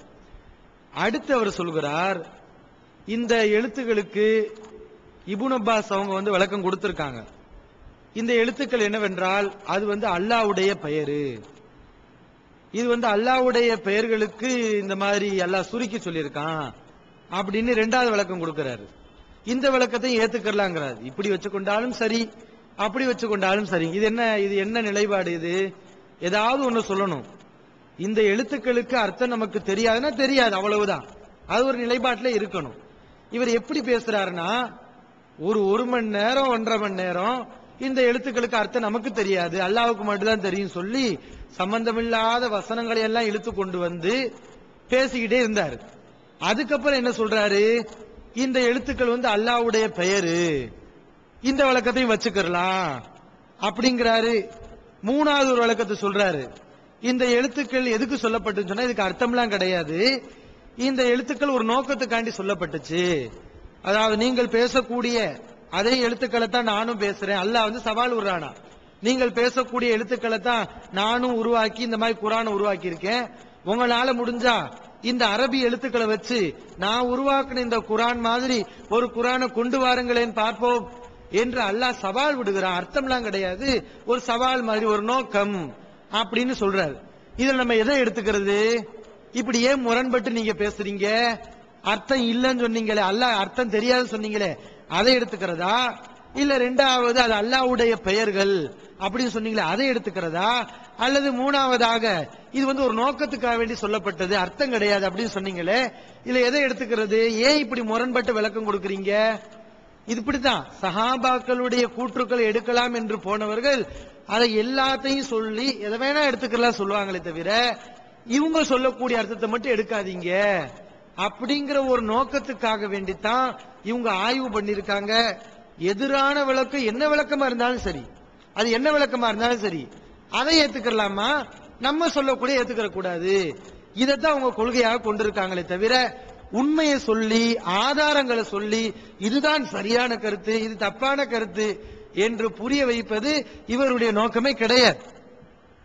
அடுத்து இரண்டாவது செய்தியில அவர் பேசுறார், ஒரு கேள்வி கேட்கிறார். நம்ம சொல்லி இருந்தோம் இந்த எழுத்துக்களுக்கு அர்த்தம் தெரியாது, அர்த்தம் இல்ல அப்படின்னு நம்ம சொன்னோம்.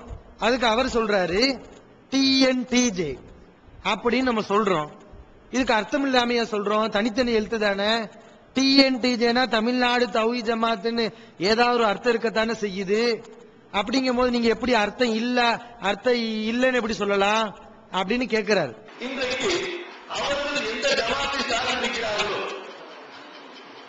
அந்த ஜமாத்தை பற்றி நீங்கள் கேட்டால் நீங்கள் எந்த ஜமாத், T full stop, N full stop, T full stop, J full stop, TNTJ ஜமாத்தை நாங்கள் சார்ந்திருக்கிறோம் என்று சொல்கிறார்களா இல்லையா?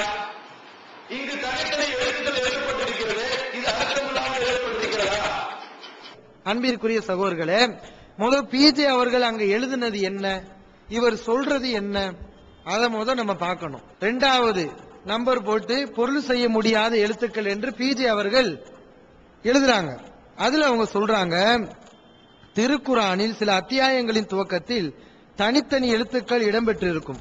தனித்தனி எழுத்துக்களுக்கு எந்த மொழியிலும் பொருள் செய்ய முடியாது என்பதை நாம் அறிவோம். உதாரணமாக சன் என்று கூறினால் இதற்கு பொருள் கூற முடியும். SUN என தனித்தனியாக கூறினால் 3 எழுத்துக்களை கூறியுள்ளோம் என்பதை தவிர இதற்கு எந்த அர்த்தமும் இருக்க முடியாது. இதுபோலவே அரபு மொழியில் அலம் என்று கூறினால் இதற்கு பொருள் கூற முடியும். அலிஃப் லாம் மீம் என அச்சொல்லின் எழுத்துக்களை தனித்தனியாக கூறினால் அரபு மொழியில் உள்ள 3 எழுத்துக்களை கூறினோம் என்பதை தவிர வேறு அர்த்தமும் இதற்கு இருக்க முடியாது, வேற எந்த அர்த்தமும் இருக்க முடியாதுன்னு எழுதுறார். இங்க என்ன எழுதினார் அவரு? சுருக்கப்பட்ட எழுத்துக்களுக்கு அர்த்தம் இல்லைன்னு எழுதினாரா, அல்லது ஒரு வார்த்தையை தனித்தனியா பிரிச்சு சொன்னா அதுக்கு அர்த்தம் இல்லைன்னு எழுதினாரா? நீங்க எப்ப டிஎன்டிஜேவை கொண்டு வரணும்?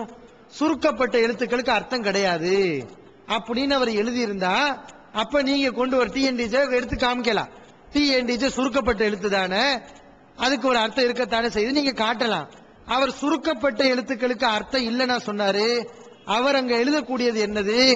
ஒரு வார்த்தையை பிரிச்சு எழுதுறது, சேர்ந்து இருக்கக்கூடிய வார்த்தையை பிரிச்சு பிரிச்சு எழுதுறது. இப்படி பிரிச்சு எழுதுனா அர்த்தம் இல்லைன்னு எழுதியிருக்காரு. அதுக்கு உங்களால ஆதாரம் காட்ட முடியுமா? அதுக்கு ஆதாரம் காட்ட முடியாது. பிரிச்சு பிரிச்சு எழுதுனா அர்த்தம் இல்லதான். அம்மான்னு சொல்றோம், அது அம்மான்னு சொல்லாம ஆ இம் மா இப்படி சொன்னா அர்த்தம் இருக்கா? அர்த்தம் இல்லதான். இத கூட விளங்காம அவர் அங்க சுருக்கப்பட்டதை பத்தி பேசவே இல்லை. ஆனா இவர் கேட்கக்கூடிய கேள்வி சுருக்கப்பட்ட எழுத்துக்கு அர்த்தம் இருக்கத்தானே செய்யுது. யாரு மறுத்தா? சுருக்கப்பட்ட எழுத்துக்கு அர்த்தம் இல்லைன்னு சொல்லி யாரு சொன்னா? அர்த்தம் இருக்கத்தான் செய்யுது. ஒரு வார்த்தையை பிரிச்சு சொன்ன அர்த்தம் இருக்கா? அதுக்கு ஆதாரம் காட்டுங்க.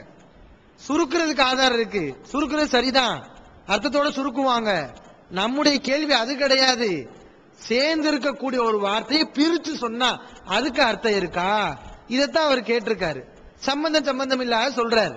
சரி, டிஎன்டிஜே அதுக்கு அர்த்தம் இருக்கு, தனித்தனி எழுத்து தான், அதுக்கு அர்த்தம் இருக்கு. ஏன் அர்த்தம் இருக்கு?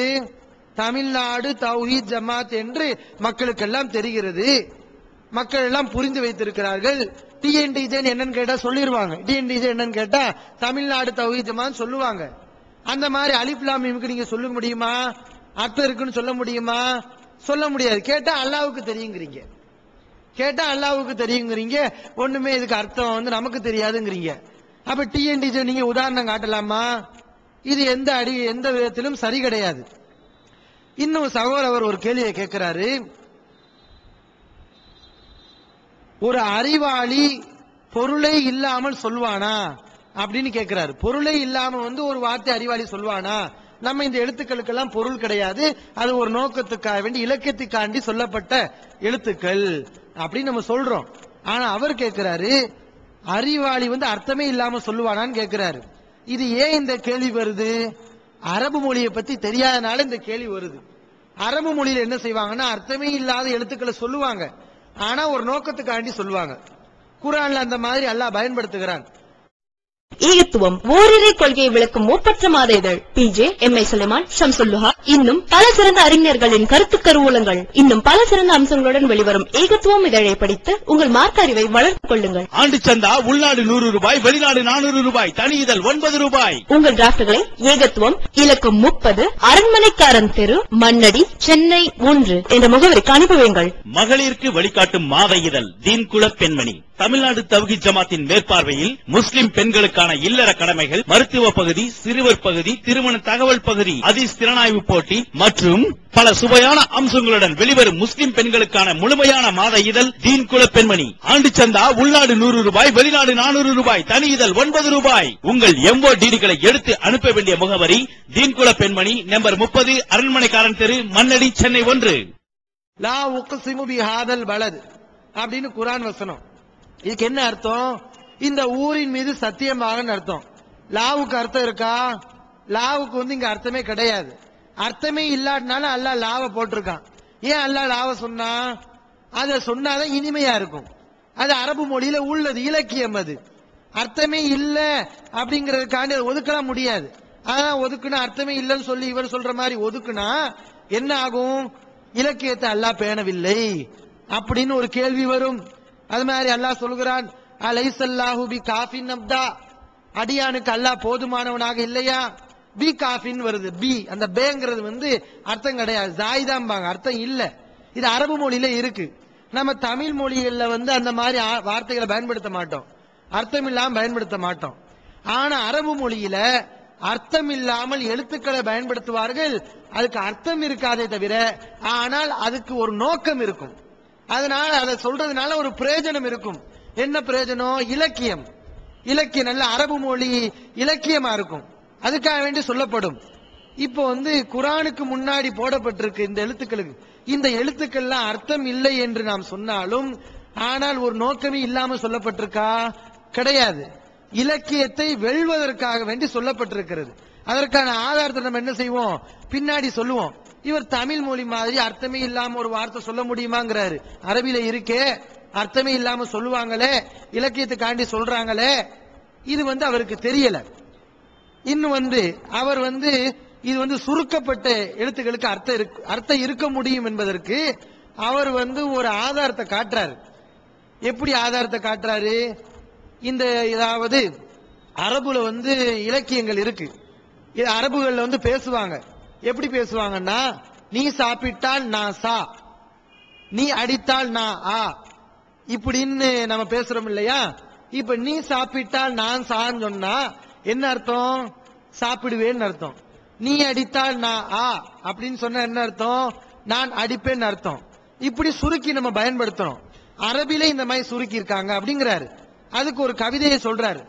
பில் ஹைரி ஹைராத்துன் வயின் ஷர்ரன் ஃபா, நல்லது செஞ்சா நல்லது செய்வேன், தீமை செஞ்சா ஃபா, ஃபா மட்டும் தான் இருக்கு, ஃபா ஷர்ருன் இருக்கும். தீமையை செய்வேன், வலா உரீது ஷர்ர, நான் தீமை செய்ய நினைக்க மாட்டேன், இல்லா அன்தா தஷான் இருக்கும், நீ நாடினாலே தவிர, நீ தீமை செய்ய நானா நான் தீமை செய்ய நாடுவேன் அப்படின்னு அரபு மொழியில இருக்குன்னு சொல்லி, அப்ப இந்த மாதிரி அரபு மொழியில சுருக்குறது இருக்கு, அதனால இந்த வசனங்களுக்கெல்லாம் அர்த்தம் இருக்கு அப்படிங்கிறாரு.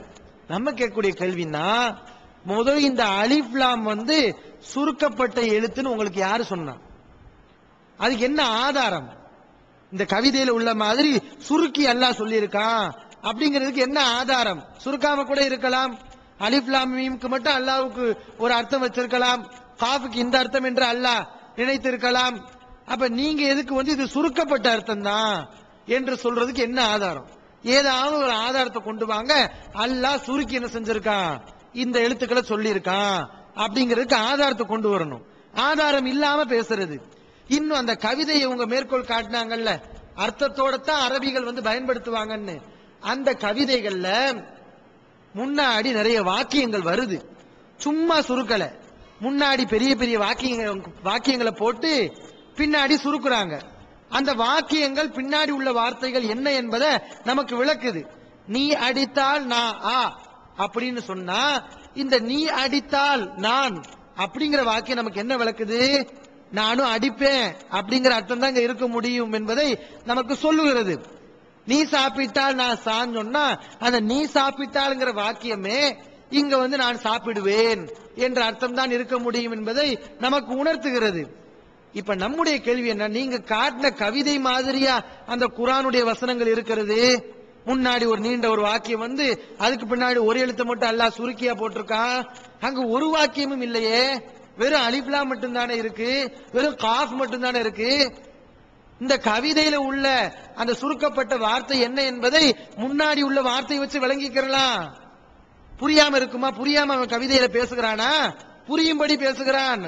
அவன் அந்த வார்த்தையை சொல்லாட்டினாலும் அந்த இடம்பொருள் ஏவலை வச்சு நம்ம விளங்கிக்கிறோம். முன்னால் உள்ள வாசகத்தை பின்னால் உள்ள வாசகத்தை வச்சு இதுதான் பொருள் என்று விளங்குகிறோம். அவனும் விளங்குற மாதிரி பேசுறான்.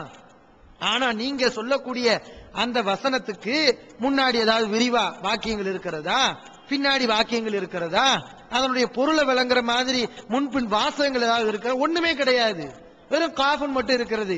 அப்ப இந்த கவிதையை காட்டி இப்படி அர்த்தம் இருக்குல்ல, அதனால அதுக்கும் அர்த்தம் இருக்குன்னு நீங்க எப்படி நிரூபிக்கலாம்? உங்களால எப்படி இதை ஆதாரமா காட்ட முடியும்? இந்த கவிதை மாதிரி தான் அந்த எழுத்துக்கள் இருக்கிறதா? கிடையாது. ஆதாரம் இல்லாம சம்பந்தம் இல்லாத கவிதைகளை சொல்லி இப்படி சுருக்கி பயன்படுத்துவாங்க. அதனால அல்லாஹ் சுருக்கி சொல்லி இருக்கலாம். தமிழ்நாடு தௌஹீத் ஜமாத்தின் இஸ்லாமிய அழைப்பு பணி. தமிழ்நாடு தௌஹீத் ஜமாத்தின் ஏராளமான பணிகளில் மிக முக்கியமான பணி பிற மத மக்களுக்கு இஸ்லாத்தை எடுத்துச் சொல்வதாகும். இஸ்லாம் தீவிரவாதத்தை ஆதரிக்கிறதா, பெண்ணடிமைத்தனத்தை ஆதரிக்கிறதா, பலதார மனத்தை ஆதரிப்பது ஏன் என்பன போன்ற எண்ணற்ற சந்தேகங்களுக்கு விடையாக இஸ்லாம் ஓர் இனிய மார்க்கம் எனும் நேரடி கேள்வி பதில் நிகழ்ச்சிகள், இஸ்லாத்தையும் முஸ்லிம்களையும் பற்றிய தவறான எண்ணங்களை களையும் இந்நிகழ்ச்சி தமிழகமெங்கும் நூற்றுக்கணக்கில் நடத்தப்பட்டு வருகின்றன. இந்நிகழ்ச்சி பிற மாநிலங்களிலும் வெளிநாடுகளிலும் நடந்து வருகின்றன. இது போன்ற நிகழ்ச்சியின் மூலம் ஏராளமானோர் இஸ்லாத்தை தழுவி வருகின்றனர். இது மட்டுமல்லாது இஸ்லாத்தை அறிந்து கொள்ள விரும்பும் பிற மத மக்கள் ஒரு அஞ்சல் அட்டை அனுப்பினால் போதும், திருக்குரான் மொழிபெயர்ப்புகள், இஸ்லாமிய நூல்கள் மற்றும் பல ஆடியோ வீடியோ சீடிக்கள் என இலவசமாக அனுப்பி வைக்கப்படுகின்றன. மனிதனுக்கேற்ற மார்க்கம் இஸ்லாம் மட்டுமே என்பதை நிரூபித்திட பிற மத அறிஞர்களுடன் பல்வேறு விவாதங்கள். புதியதாக இஸ்லாத்தை ஏற்றுக்கொண்டவர்களுக்காக சேலத்தில் ஆண்களுக்கும் பெண்களுக்கும் என தனித்தனி பயிற்சி மையங்கள். இஸ்லாத்தை தழுவியதை அதிகாரப்பூர்வமாக்கும் அஃபிடவிட், கெசட்டில் பெயர் மாற்றம், கத்னா செய்தல் மற்றும் பயிற்சிக்கு தேவையான திருக்குரான் மொழிபெயர்ப்புகளுடன் கூடிய பாட நூல்கள், உணவு, உடை, தங்கும் இடம், மருத்துவம் என இன்னும் பல அத்தியாவசிய பொருட்களை இப்பயிற்சி மையத்தில் வழங்குவதுடன் பயிற்சி மையத்திற்கு வருவதற்கும் பயிற்சி முடிந்து செல்வதற்கும் போக்குவரத்து செலவுகள் இவை அனைத்தும் முற்றிலும் இலவசமாகவே வழங்கப்பட்டு வருகின்றன. எந்த வெளிநாட்டு அரசிடமிருந்தோ அல்லது எந்த வெளிநாட்டு நிறுவனங்களிடமிருந்தோ உதவிகளை பெறுவதில்லை என்பதை கொள்கையாக கொண்டுள்ளது தமிழ்நாடு தௌஹீத் ஜமாத். எனவே மறுமையில் மகத்தான கூலியை பெற்றுத்தரும் இந்த அரிய பணிக்கு உங்களது ஜகாத் மற்றும் நன்கொடைகளை வாரி வழங்குவீர். உங்களது நன்கொடைகளை டிடியாகவோ செக்காகவோ மணி ஆர்டராகவோ அனுப்பலாம். டிடி அனுப்புபவர்கள் தமிழ்நாடு தௌஹீத் ஜமாஅத் வங்கி கணக்கு எண் 7882748827 இந்தியன் வங்கி மண்ணடி கிளை என்ற பெயரில் எடுத்து அனுப்ப வேண்டிய முகவரி தமிழ்நாடு தௌஹீத் ஜமாஅத் மாநில தலைமையகம் 30 அரண்மனைக்காரன் தெரு மண்ணடி சென்னை 1. போன் 044252152226. Allah